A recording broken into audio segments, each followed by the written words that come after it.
नमस्कार, आप देख रहे हैं न्यूज 24 यूपी उत्तराखंड और मैं हूं आपके साथ अशोक तिवारी।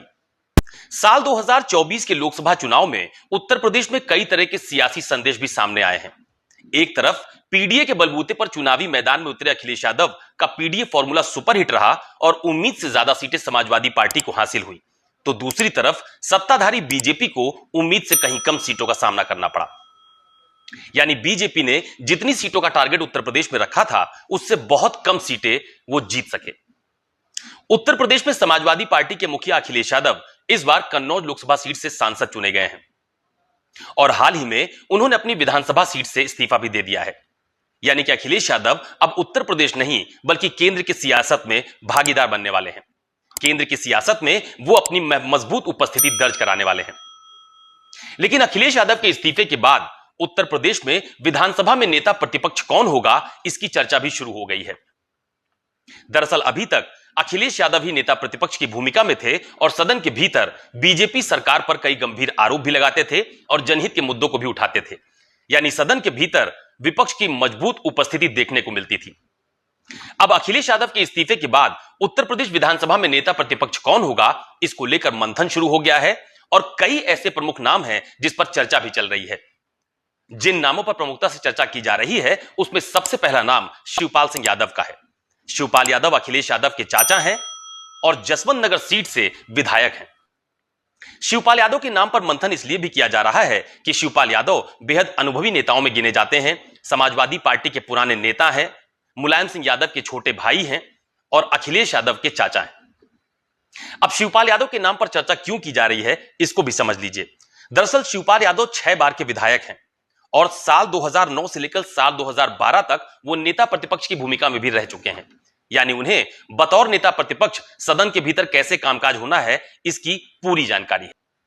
यहां आपको यह भी बता दूं कि हाल ही में जब लोकसभा का चुनाव हो रहा था और समाजवादी पार्टी ने अपना टिकट वितरण किया था, तो बदायूं से शिवपाल यादव को समाजवादी पार्टी ने उम्मीदवार के तौर पर उतारा था।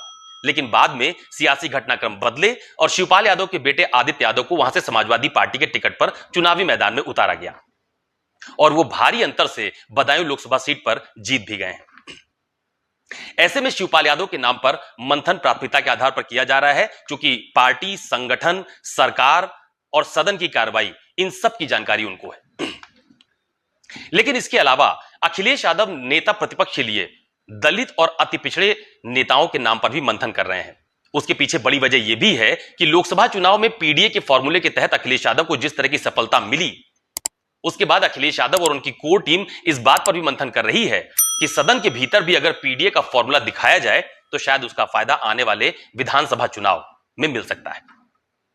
तो जिन पिछड़े और दलित नेताओं के नाम पर मंथन किया जा रहा है, उसमें अगर अति पिछड़े की आप बात कीजिए तो उसमें राम अचल राजभर उत्तर प्रदेश की राजनीति में पुराने चेहरे हैं, अति पिछड़ी बिरादरी से आते हैं, 6 बार के विधायक रहे हैं और बसपा सरकार में मंत्री भी रह चुके हैं।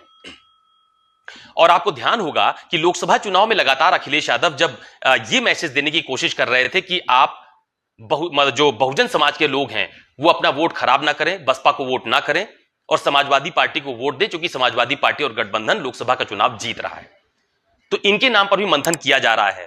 दूसरा, अगर दलित समुदाय से किसी आदमी के नाम पर इस वक्त सबसे ज्यादा चर्चा चल रही है तो वो नाम है इंद्रजीत सरोज। इंद्रजीत सरोज 5 बार के विधायक हैं, बहुजन समाज पार्टी के संस्थापक सदस्यों में रहे हैं, मायावती के बेहद करीबी माने जाते थे, बसपा सरकार में हमेशा वो मंत्री रहे हैं। उनके नाम पर गंभीरता से मंथन किया जा रहा है।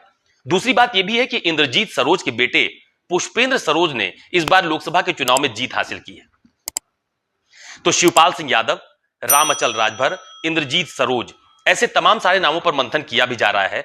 चर्चा यह भी है कि अखिलेश यादव किसी मुस्लिम चेहरे को भी नेता प्रतिपक्ष के तौर पर विधानसभा के भीतर बैठा सकते हैं। अखिलेश यादव के बहुत सारे मुस्लिम नेता करीबी हैं जो इस बार विधानसभा में मौजूद हैं, यानी कि विधानसभा का चुनाव जीत कर आए हैं। तो इन तमाम सारे नामों पर मंथन किया जा रहा है और कुल मिलाकर अखिलेश यादव की तरफ से कोशिश यही की जा रही है कि नेता प्रतिपक्ष दमदार हो, जोरदार हो, जो सदन के भीतर बीजेपी सरकार का जमकर मुकाबला कर सके, जो जनहित के मुद्दे हैं और जो खासतौर पर पीडीए का फॉर्मूला है जिसके तहत इस लोकसभा चुनाव में समाजवादी पार्टी ने गठबंधन के तहत ज्यादा सीटें हासिल की हैं, तो उसी पीडीए के फॉर्मूले को विधानसभा के भीतर भी दिखाया जा सके। तो नेता प्रतिपक्ष कौन होगा, इसका ऐलान तो समाजवादी पार्टी की तरफ से अभी तक नहीं किया गया है, लेकिन फिलहाल पिछड़ा दलित और अल्पसंख्यक यानी कि पीडीए का जो फॉर्मूला लोकसभा चुनाव में रहा है, उसी आधार पर नेता प्रतिपक्ष के नाम का चयन भी किया जाएगा और इस पर मंथन भी शुरू हो चुका है। तो आज फिलहाल मेरे साथ बस इतना ही। किसी और मुद्दे के साथ आपके सामने फिर हाजिर होऊंगा। तब तक के लिए